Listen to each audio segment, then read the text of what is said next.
साप्ताहिक news news NMP human rights voice मानवाधिकार संघटन नूतन कार्यालयाचे उद्घाटन समारंभ, विविध पक्ष संघटना पदाधिकारी अनेक मान्यवरांच्या उपस्थित उद्घाटन समारंभ उत्साहात साजरा. बघा सविस्तर न्यूज NMP वर. नमस्कार, जय हिंद, भारत, जय संविधान. न्यूज NMP मध्ये आपले सर्वांचे स्वागत मंडळी. आज बघूया संगमनेर शहरातील काही सामाजिक ठळक घडामोडी.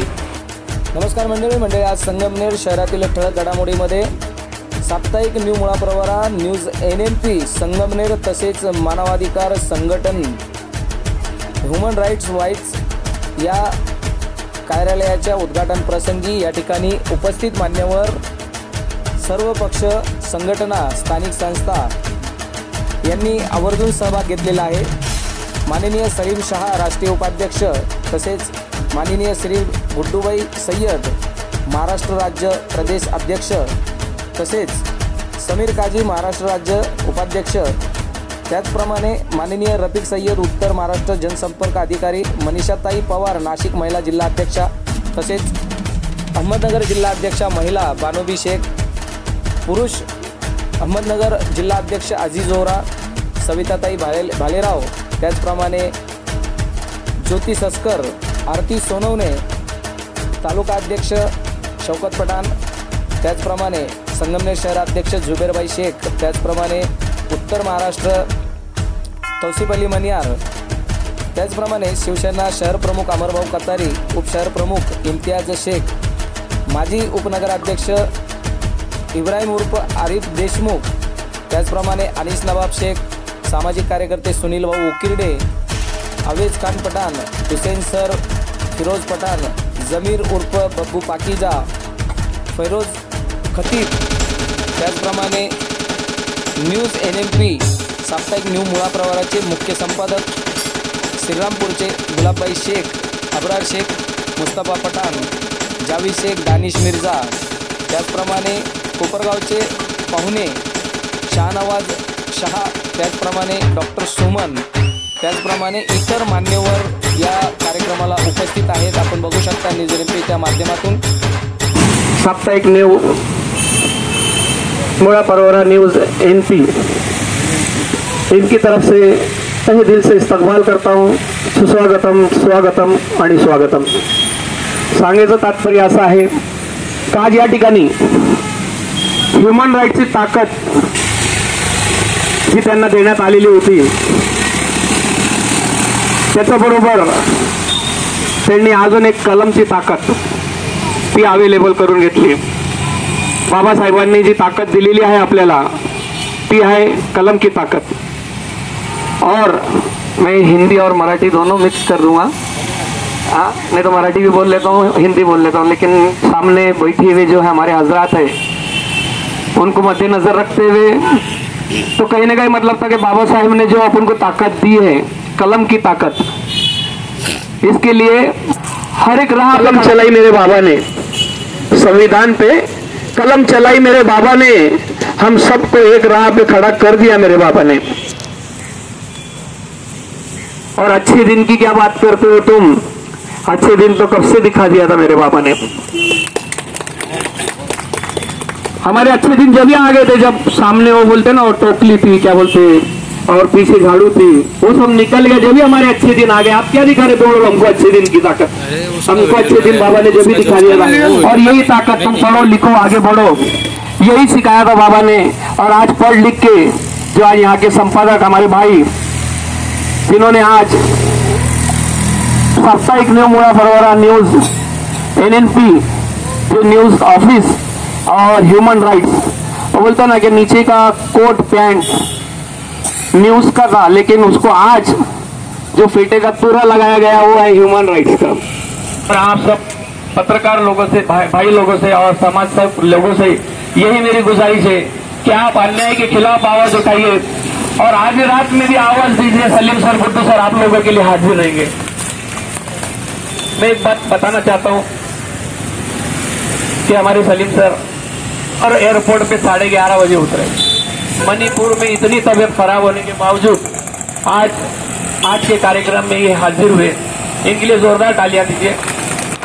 सर, आपके जैसे हमें और भी दौर मिल जाए, जैसे गुड्डू सर आप मिले हमें, सलीम सर मिले, पूरी भारत में कभी और 2 लोग जुड़ जाए तो east west north human rights को, क्योंकि ह्यूमन राइट की बहुत बड़ी ताकत है पूरी दुनिया में सिर्फ और सिर्फ, शायद मैं सही कह रहा हूँ, सिर्फ 4 ऑर्गेनाइजेशन ऐसे कि जिसको पूरी दुनिया की मान्यता मिली है, उसमें से अपने एक ह्यूमन राइट्स है। ह्यूमन राइट्स भरपूर जो आता है उठता है, रजिस्टर करा लेता है जाके, लेकिन आज आमचे मित्र शौकत भाई यांचा साप्ताहिक न्यू प्रवारा न्यूज NMP या न्यूज चॅनलचं उद्घाटन आज आपल्या ह्युमन राईट शब्दात तसं अवघड आहे साहेब, तसे हा जो शब्द आहे हा उच्चारणं सुद्धा एवढं सोपं नाही, तेव्हा या संघटनेचं काम काय असेल त्याच्यापेक्षा काय बोलणार तुम्हाला, कारण ज्याला शब्दात उच्चारणं मुश्किल आहे, त्याच्यामुळे या ज्या समितीमध्ये जे काम करतात, जे आमचे अध्यक्ष जे आलेले आहे सलीम भाई आणि आमची भगिनी मनीषाताई, डॉक्टर साहेब, आत्मा मालिकचे जे आरोग्य म्हणजे आत्मा मालिक आपल्या कोपरगाव रोडवर जे आत्मा मालिक आहे त्या हॉस्पिटलचे जे चेअरमन डॉक्टर सुमनजी आणि अनेक मान्यवर इथं उपस्थित आहे। डॉक्टर साहेब तुम्हाला एकच बोलेल, शौकत भाई तुम्ही जी माणसं निवडलेली आहे या माणसांमध्ये माझा 15 वर्षापूर्वी प्रवास झालेला आहे। आज योगाची गोष्ट आहे, मी आमचे अन्य अत्याचार मूल्यवान समितीचे अध्यक्ष रवींद्र भाऊ जाधव यांच्या समितीत मी अहमदनगर जिल्ह्यात मी काम करीत होतो, पण आज योगावासा आमची मनीषाताई जिल्हा अध्यक्ष नाशिक जिल्ह्याची महिला अन्य अत्याचार समितीची जी अध्यक्ष आहे आणि अनेक मान्यवर आज उपस्थित राहिले। मी अजितभाई वोरा आणि आमचे शौकत भाई, कार्यकर्ता कसा असावा साहेब, हा कुठला कार्यक्रम पक्षाचा नाहीये, इथं ज्याला या संघटनेत ज्याला काम करायचं आहे त्याला पहिल्यांदा पक्षाचे जोडे बाजूला काढून ठेवायचे आहे, ज्याला पैसे न कमावता आपण समाजासाठी काहीतरी देणं घेणं आहे, अशाच लोकांनी या समितीमध्ये यायचं आहे।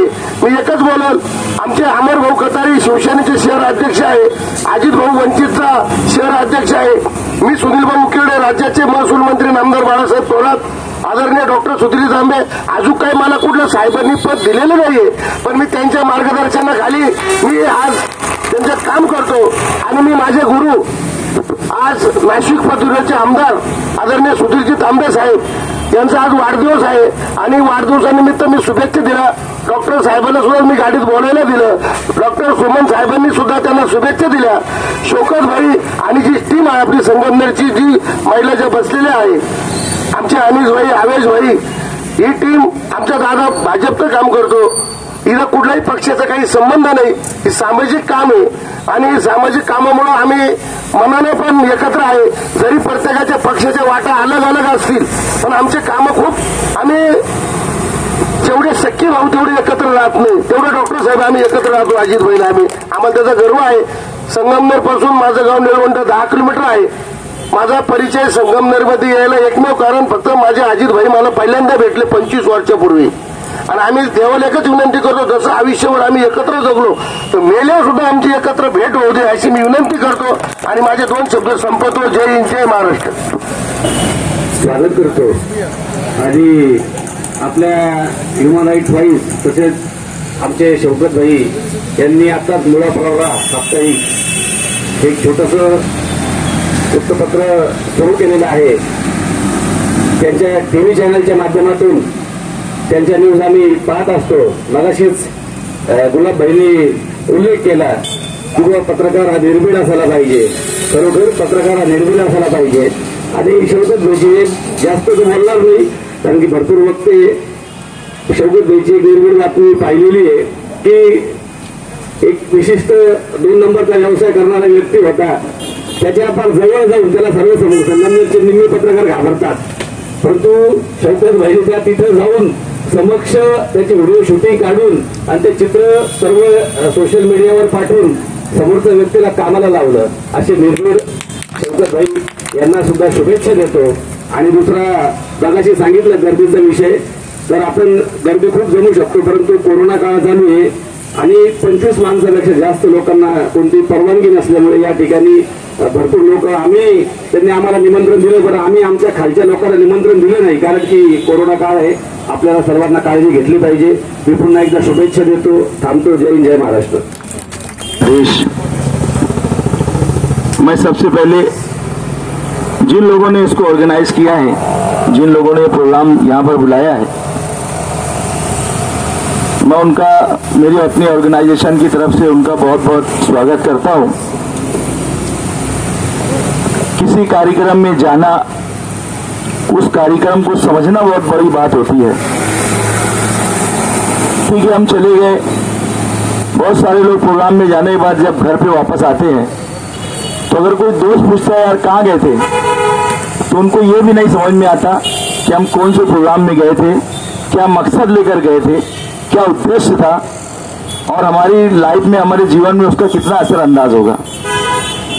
असल में ह्यूमन राइट्स का मसला सबसे बड़ा ऐसा है ह्यूमन राइट्स का कि हम उसको या तो समझ नहीं पाए या तो लोगों को हमने समझा नहीं पाए. ह्यूमन राइट्स एक ऐसा अदारा है, इसका दायरा इतना बड़ा है कि वो कोई मुल्क, कोई कंट्री उससे बची नहीं. ह्यूमन राइट की शुरुआत सेकेंड वर्ल्ड वॉर के बाद जब हुई 1857 में. अब ये सब मैडम ने कहा कि हमने बहुत मेहनत की, लोग बहुत ज्यादा नहीं है, तो आज हम सुनते हैं यूनाइटेड नेशन, लेकिन उस वक्त यूनाइटेड नेशन नहीं था, उस वक्त लीग ऑफ नेशन था, और उसमें सिर्फ पूरे वर्ल्ड के 3 ममालिक थे. और पूरे वर्ल्ड के 3 ममालिक जमा होने के बाद जब उनको लगा कि यार वर्ल्ड वार हुई है, बहुत ज्यादा कत्लेआम हो रहा है, हम इसको रोके कैसा, ये थमेगा कैसा, तो उसके बाद लीग ऑफ नेशन के अंदर 11 लोगों का प्रवेश हुआ. तो वो 3 लोगों से 11 लोग, वो 15 लोगों की 14 लोगों की टीम बनी, और वो टीम ने 1918, 1935, 1948, 1952, 1962 तक के काम किया. जब यूनाइटेड नेशन बना, यूनाइटेड नेशन में पूरे वर्ल्ड की ह्यूमन राइट्स की जितनी भी छोटी छोटी कमेटी थी वो मौजूद नहीं थी. पूरे वर्ल्ड की जितनी पार्लियामेंट के अंदर उसका विषय आया नहीं था. लोग इसको समझ नहीं पाते थे कि ह्यूमन राइट्स क्या है. लेकिन 1967 में पहली मरतबा यूनाइटेड नेशन की जनरल असेंबली के अंदर जब ह्यूमन राइट्स का जब उसका इंक्लूड हुआ, ह्यूमन राइट्स जनरल असेंबली में पास हुआ, उसके बाद यूनाइटेड नेशन की तरफ से पूरे जितने मुल्क थे, पूरे इंडिया में जितनी कंट्री थी पूरे वर्ल्ड में, उनको लेटर दिया गया कि तुम अपनी अपनी कैबिनेट के अंदर ह्यूमन राइट्स का प्रस्ताव पास करो. मैं ऐसा मानता हूं कि जितने भी ह्यूमन राइट्स के अंदर लोग काम करते हुए तो उनको लीग ऑफ नेशन ही मालूम नहीं होगा अभी तक. 1967 के बाद 1978 में पहली मरतबा यूनाइटेड नेशन के अंदर पास होने के बाद जनरल असेंबली में पास हुआ, और उसके बाद पूरी जितनी वर्ल्ड की कंट्री है, वर्ल्ड की कंट्री को उसके लेटर दिए गए कि आप अपने अपनी कैबिनेट के अंदर इसको पास करो और इसका कानून आप लाओ और इसको अमेंडमेंट करो. उसके बाद 1982 में हिंदुस्तान के अंदर पहली मरतबा ह्यूमन राइट्स को बाकायदा एज पर रूल कानूनी तौर पर 1982 को पार्लियामेंट के अंदर इसका विषय पास हुआ.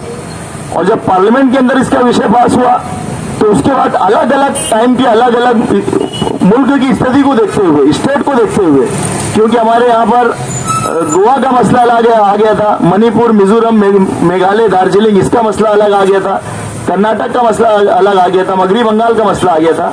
तो इनके लिए ह्यूमन राइट्स क्या करेगा. फिर वहां से ह्यूमन राइट्स की अलग अलग वक्त पे इसकी मीटिंग होती गई, जनरल असेंबली के अंदर इसका विषय आता गया, और उसके बाद में ह्यूमन राइट्स लोगों को बताया गया कि ह्यूमन राइट्स क्या है. और ह्यूमन राइट्स मीन्स क्या कि हमारे जीने के तरीके, या हम किस तर्ज पे हिंदुस्तान के अंदर अगर हम रहते हैं तो किस तर्ज पे हमको जीने का इख्तियार है, हमारे रहने का इख्तियार है, खाने का है, हमारी प्रॉपर्टी का है, हमारी लाइफ ऑफ स्टाइल का है, हमारे बच्चों का है, उनका एजुकेशन का है, उनके दुख दर्द का है, मेडिकल ग्राउंड पे है, एजुकेशन ग्राउंड पे है, इकोनॉमिकल ग्राउंड पे है. ऐसे अदरवाइज जितनी फैक्ट थे उसके अंदर हमको ये दिया गया. और उसके अंदर सबसे ज्यादा ह्यूमन राइट्स के दायरे में अगर कोई आता है तो वो हिंदुस्तान का पुलिस डिपार्टमेंट आता है. आप लोगों को एक चीज मालूम नहीं होगा कि आज हिंदुस्तान के पुलिस के कानून में एक ऐसा कानून है कि जो एरिया में कोई स्त्री है, कोई हमारी सिस्टर है, बहन है, अगर वो प्रेग्नेंट है, उसका हस्बैंड अगर मौजूद नहीं है, तो वहां के स्थानिक पुलिस थाने की जिम्मेदारी है कि उसकी डिलीवरी का पूरा इंतजाम करवा के वो बच्चों को दूध का और पाउडर का पैसा प्रोवाइड करे। ये उस वक्त उसके पुलिस स्टेशन के दायरे में ही आता है। लेकिन होता यह है कि हम बड़ी बड़ी चीजों के ऊपर खाली हमारा ध्यान है कि यार खावटी दाखिल करेंगे 125 लग जाएगा, हाफ मर्डर में 360 लग जाएगा, फसाद हो गया तो 395 लग जाएगा। ये तमाम तर जो चीजें खाली इस पे हमारा ध्यान है। असल में मेन होना ये चाहिए कि जो पुलिस डिपार्टमेंट है, पुलिस डिपार्टमेंट और अदरवाइज अगर कोई असेंबली का जो अगर मेंबर है, legislative council of Maharashtra state, इसका अगर वो मेंबर है तो उसके ऊपर जो जिम्मेदारी आयद होती है, मैं इनडायरेक्ट किसी को बोलना नहीं चाहता हमारे प्लेटफॉर्म से, ना ही किसी के अगेंस्ट में ना किसी के फेवर में हमको बोलने का हमारे प्रोटोकॉल ने हमको इजाजत नहीं।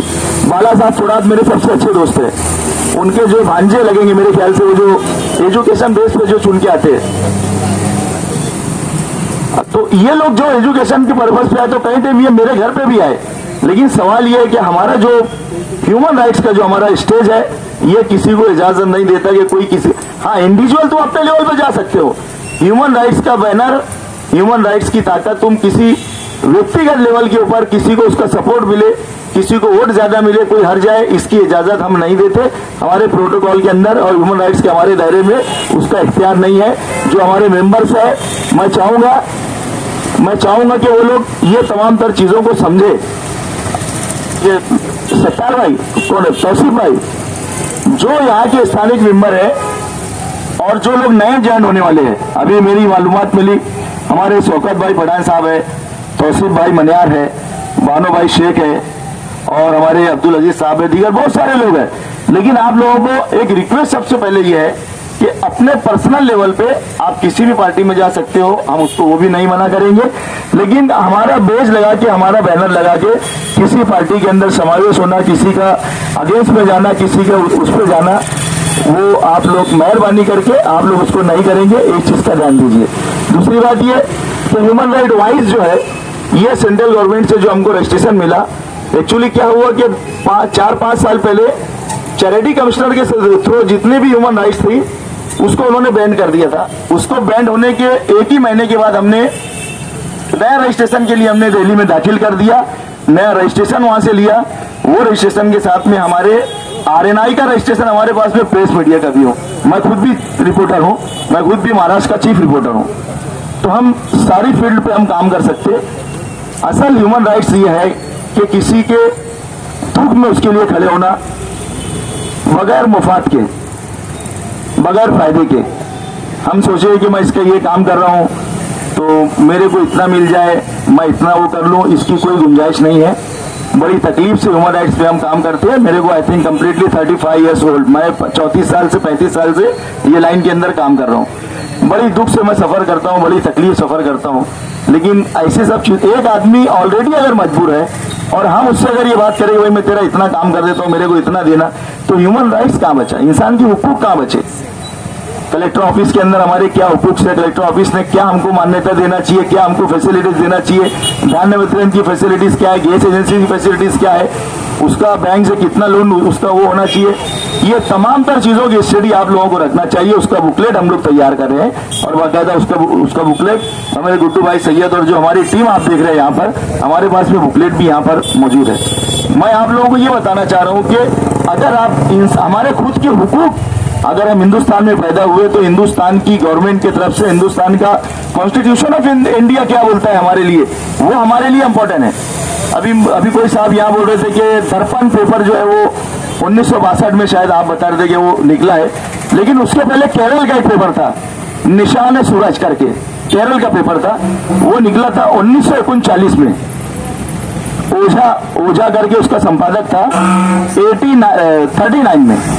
तो पत्रकारिता के लिए जो है वो बहुत बड़ा ग्राउंड है। असल में हम जब खुद ही अपने आईने के अंदर अपने आप को नहीं समझेंगे तो दूसरे पे तुम्हारा इंप्रेशन क्या रहेगा। अभी आज बहुत आप जैसे जितने लोग बैठे हैं, तो यकीनन मेरे सामने प्रोग्राम में कितने लोग आए ये इंपॉर्टेंट नहीं रहता। मेरे प्रोग्राम के अंदर जहाँ प्रोग्राम में मैं जाता हूँ, आसिफ भाई, यहाँ लोग क्या है, उनकी मेंटेलिटी क्या है। अभी आप यहाँ पर बता रहे थे कि भाई मैं ये फील्ड से हूँ, और वो उन्होंने अच्छी बात बताई उन्होंने, और इनका आपका डिफरेंट की उन्होंने कि भाई कम लोग रहने की वजह से उसके अंदर डिफिकल्टी है कि सही बराबर अच्छी बात की उन्होंने कि भाई यहाँ पर अभी कोरोना का जो प्रॉब्लम चल रहा है तो उसके अंदर बहुत ज्यादा लोग जमा नहीं कर सकते। बहुत अच्छा लगा मेरे को कि कानून के दायरे में भी हमको रहना पड़ेगा। लेकिन अभी हम लोग एक जो बुकलेट तैयार कर रहे हैं, वो बुकलेट जो है उसके अंदर बारीक बारीक बारीक सारी उसकी बातें उसमें डालने वाले हैं, उसके कानून उसमें डालने वाले हैं, कौन से कानून के तहत पुलिस डिपार्टमेंट आपको गिरफ्तार करती है। और एक चीज मैं आपको बता रहा हूं कि किसी भी मामले में, किसी भी एंटेंस में कोई ऑफेंस अगर दाखिल होता है, अगर आपके खिलाफ में कोई, डायरेक्ट पुलिस अरेस्ट नहीं कर सकती। आप लोग ये चीज को नोट कर लीजिए। किसी भी पुलिस डिपार्टमेंट का कोई भी अधिकारी डायरेक्ट आपको अरेस्ट नहीं कर सकता जब तक उसका बेस ना बताए, और जब तक पुलिस डिपार्टमेंट का ऑथेंटिक लेटर वो आपको लाके ना बताए, जब तक वो आपको अरेस्ट नहीं कर सकता। उसको अरेस्ट की वजह बताना पड़ेगा। तो ये सब जो बारीक बारीक जो चीजें, एजुकेशन फील्ड जो है आज ये छोटा प्लेटफॉर्म नहीं है। एजुकेशन का ऐसा प्लेटफॉर्म है कि तुम बच्चों को, अब ये सब बहुत सारे ऐसे लोग मिलते हैं कि सर ये मेरी बच्ची इतनी बड़ी है, मेरा लड़का इतना बड़ा है, ठीक है, आप लोग यूनिटी बनाओ, आप लोग स्कॉलरशिप क्यों चालू करो, कोचिंग क्लासेस आप चालू करो, उसको गवर्नमेंट की मान्यता है, ठीक है। अगर कोई टीचर को अगर 40,000 मिल रही है, आपके बच्चों को 20,000 तो मिलेगी। लेकिन हम ढूंढते नहीं, हम वो चीज की तरफ जाते कि जहां से हमको आसानी से या तो कोई हम बड़े बिल्डर बन जाए, बड़े करोड़पति बन जाए, बहुत सारी गाड़ियां हमारे हाथ में आ जाए। वो असल लाइफ नहीं है। आप लोगों ने देखा होगा कि कोरोना काल के टाइम के अंदर अब्जोपति लोग, ऐसे लोग कोरोना काल के अंदर गए कि जो ऑक्सीजन प्लांट के बड़े बड़े हॉस्पिटल बनवा सकते थे। अब्जोपति लोग साहब, हमारे यहाँ पर 2 मेयर चले गए, मालेगांव शहर में 2 मेयर चले गए। उनकी खुद की कैपेबिलिटी इतनी पावरफुल थी कि वो 10 हॉस्पिटल बना सकते थे। तो जाने वाला आदमी, उसको ये नहीं मालूम कि मैं कब जाने वाला हूँ, लेकिन कम से कम जाने से पहले उसने किसी के आंसू पोंछना चाहिए, किसी के सर पे हाथ रखना चाहिए, किसी की मदद करना चाहिए। मदद ये नहीं कि तुम उसको पैसा दो, मदद ये है कि अगर वो हॉस्पिटल में उसका ऑपरेशन हुआ है तो डॉक्टर से कन्विंस करो, उनसे बात करो। अगर उसके बिल के अंदर वो अगर 2,000 कम करता है तो इसका मतलब 2,000 की मदद आपने उसको की। ये उसका एक उद्देश्य, उसका इंपॉर्टेंस है कि अगर फाइनेंशियली आपकी कैपेबिलिटी नहीं है तो आप उसको मदद करना है तो आप डॉक्टरों से आप वो करो। अभी हमारे साहब यहाँ बैठे हैं, ये मैनेजमेंट, उनको ये बोला, मतलब सर आपकी एज तो उतनी लगती नहीं, जितने बड़ी पोस्ट है, तो हंसने लगे। तो ये जो है भगवान की तरफ से, अल्लाह की तरफ से गिफ्ट होता है, वो जिसको चुनता है काम के लिए। अभी 18,000 19,000 मेंबर्स हमारे अंडर काम करते हैं ह्यूमन राइट्स के अंदर, पूरे इंडिया के। उसके अंदर कौन से समाज के है, उनकी कैटेगरी क्या है, वो कितने अमीर है, कितने गरीब है, हमको उसका कोई मतलब नहीं। एक बेहतरीन इंसान है और इंसानियत के बेस पे हमारे पास कैटेगरी गिनी जाती है। अभी जो फॉर्म हम आपको देने वाले हैं ह्यूमन राइट्स का, वो फॉर्म के साथ में हमने एकदम माइनर फीस रखा है कि जितने में आपका कार्ड वगैरह बन के रेडी होगा उतनी ही फीस हमने रखा है। यहाँ पर कार्ड का फॉलोअप करने का फीस जो रहेगा वो 100 रुपया रहेगा और कार्ड का सिर्फ 500 रुपया हम लेने वाले हैं। अदरवाइज बहुत सारे लोग ये बोले यार उनका इतना है, उनका इतना है। बोले भाई अगर किसी का 200 होगा भी तो हम 600 लेंगे, किसी का 5,000 होगा तो भी हम 600 लेंगे, क्योंकि हमको ऑर्गेनाइजेशन चलाना है। हम गलत काम नहीं करते। हमारे पास में 2 नंबर ही, हमारे पास में कोई ऐसा नहीं है कि चलो भाई यहाँ की बॉर्डर पे मैं लेटर लगा दिया तो वहां का पैसा, हमको सब मालूम है कहाँ से कितना निकलता। अभी ST कामगारों का जो मामला चल रहा है, आज जो मामले के अंदर एक नई रिपोर्टिंग हमने की है कि उसके अंदर कम से कम भी तो 2,000 चेसिस जो थी, उसकी बॉडी नहीं, गाड़ियों की, वो 1982-84 की है और उसके ऊपर नई बॉडी डाली है। उसकी कीमत लगा दी है 27,000 रुपया, 27 लाख रुपया। ये पैसा सब हमारे तुम्हारे उसमें से ही जा रहे हैं ना। तो बहुत सारी चीजें, लेकिन हम उसके ऊपर हम खाली ये देखते हैं कि भाई हमारे जो मेंबर्स हैं हम उनकी कैसी मदद कर सके, हमारे मेंबर दूसरों की कैसी मदद कर सके। एक्चुअली ये ह्यूमन राइट्स का हमारा दायरा है। इसके बाद का जो आपका प्रोग्राम रहेगा वो मैं आपसे रिक्वेस्ट करूंगा कि प्रोग्राम के अंदर आप ये कोशिश कीजिए कि समाजी धारा में रहने वाले, चाहे वो किसी भी वर्ग के हो, किसी भी समाज के हो, किसी भी पार्टी के हो, आप लोग उनको लाइए, उनके साथ में जुटिए, आपके साथ उनको जोड़िए। बड़ा प्लेटफॉर्म है, इंटरनेशनल प्लेटफॉर्म है। कनेक्टिविटी जो है वो यूनाइटेड नेशन के साथ है। WHO के फील्ड ग्राउंड पे भी हमने बहुत सारा काम किया है कोविड के ऊपर। तो कोई काम हमने किया है तो हमने किसी के ऊपर एहसान नहीं किया, हमने उनको ऊपर एहसान नहीं किया। दूसरी बात, जो हमारी महिला टीम यहाँ पर बनेगी, मैडम एक मिनट आप वहां रुक जाओ। जो जो आपके इस गांव की महिला टीम जो बनने वाली है, तो महिला टीम से सबसे बड़ी बात है कि पूरे इंडिया के अंदर अलग अलग जो महाराष्ट्र स्टेट के जो स्टेट लेवल के हमारे अध्यक्ष हैं, लेकिन उसके अंदर हमारे गुड्डू भाई सैयद की तरफ से कि भाई कोई भी महिला से हम फीस नहीं लेंगे, उनको उनके फॉर्म भरने की भी फीस उनसे हम नहीं लेंगे, उनको विदाउट फीस मुफ्त में हम उनको महिला टीम को हम ज्वाइन करने वाले हैं। क्योंकि सबसे बड़ी बात जो है, किसी लेडीज का अपने घर से बाहर निकल के आना ये मामूली बात नहीं होती। जेंट्स से जो है 50 जगह 50 वक्त पे जा सकते, लेकिन एक महिला के लिए बहुत कठिनाई की बात है। आज भी अल्लाह का एहसान है, हमारे अंडर में प्रोफेसर लेडीज में ऐसा मानता हूँ 3500 के ऊपर है, डॉक्टर से है, हर फील्ड की हर वर्ग की हमारे पास में महिला लेडीज हमारे पास काम करती है और बहुत अल्लाह का एहसान है। हम बहुत उनका एहतराम करते, बहुत इज्जत करते और उनके प्लेटफॉर्म को हम बहुत ज्यादा सख्ती से उनके ऊपर ध्यान देते। मेरा फिर से एक बार जो लोग यहाँ पर आए बहुत बहुत धन्यवाद, बहुत बहुत शुक्रिया। All India and international jurisdiction human rights की तारीफ से तमाम आप जो लोग यहाँ पर बैठे हैं, बहुत अच्छा लगा आपको देखकर। मैं स्पीच को थोड़ा सा लंबा कर दिया, न तो यकीनन मैं शॉर्ट करने वाला था। बहुत अच्छा लगा आप लोग आए, बहुत बहुत शुक्रिया, थैंक्स, वेरी वेरी थैंक्स।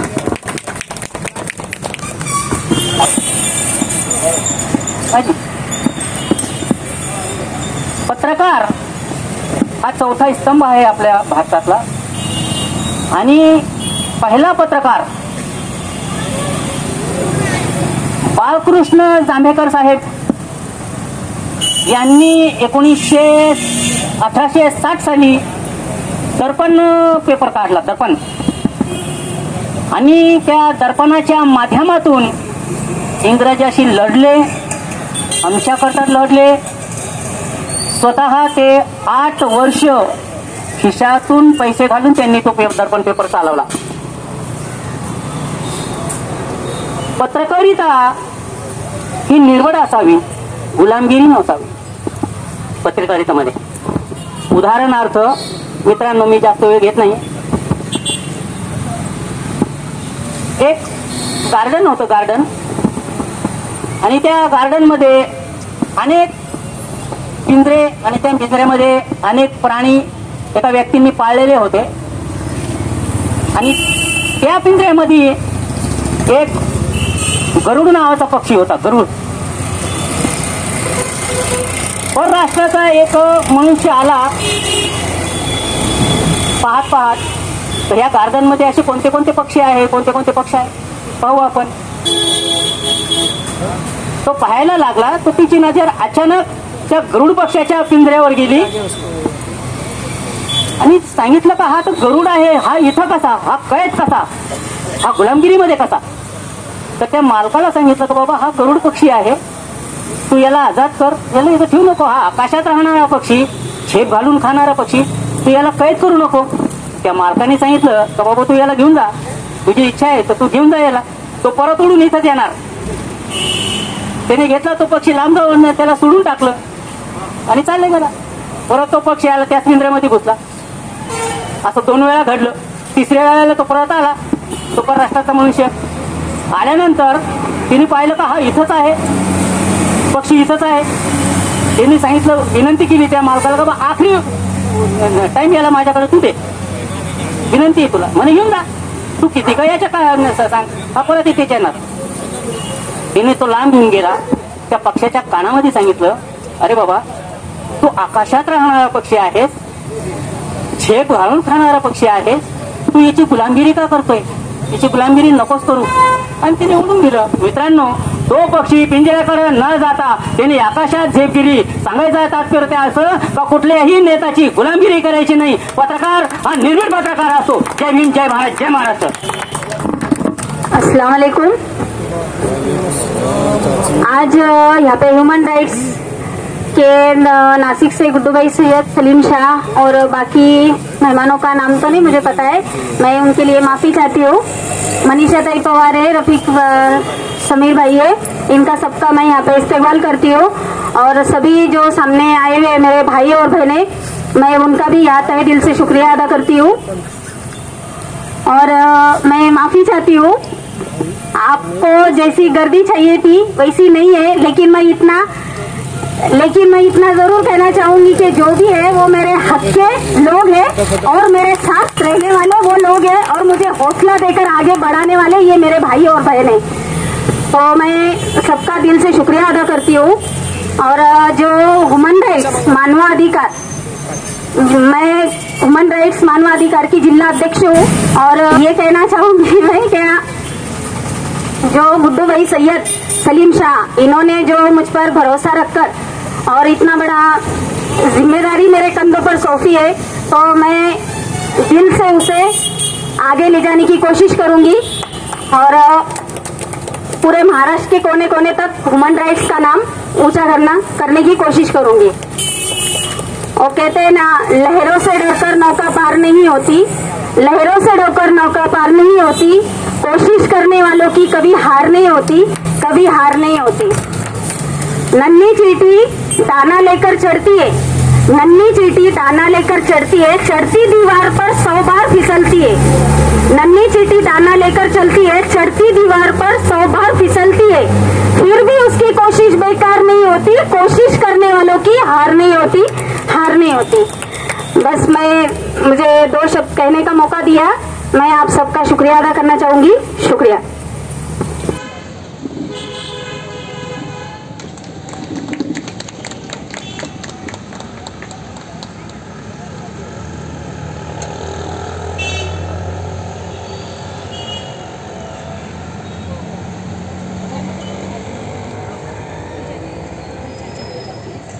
या उकिरडे हे करतील।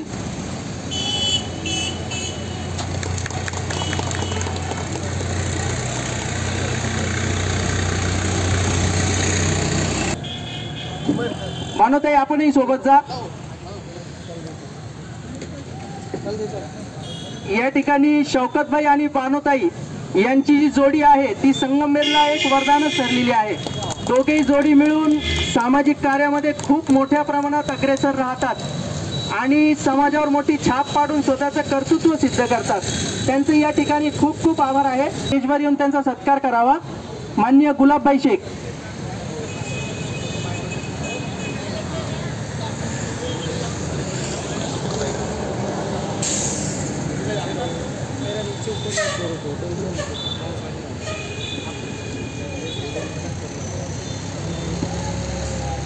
माननीय समीर काजी। अध्यक्ष सामाजिक कार्यामध्ये खूप मोलाचं योगदान देऊन त्यांनी गेली 11 वर्षे समाजाचे प्रश्न लढवताना वेगवेगळ्या न्यायालयीन आणि कायदेशीर बाजूमध्ये भांडत राहून समाजाच्या हिताची मोठी कामं केलेली आहेत। यांचा सत्कार मी ज्योतिताई सचकर यांना विनंती करतो की त्यांनी त्यांचा सत्कार करावा। ताई सोनवणे ज्योतिताई सचकर यांना विनंती की त्यांनी सत्कार करावा।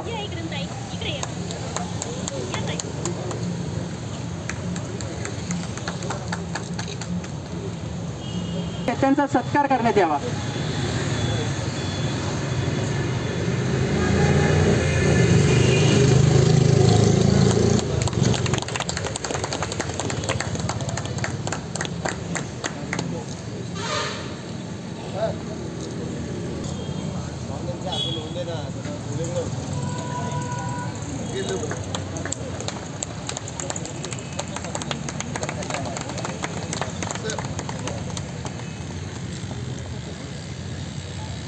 तसे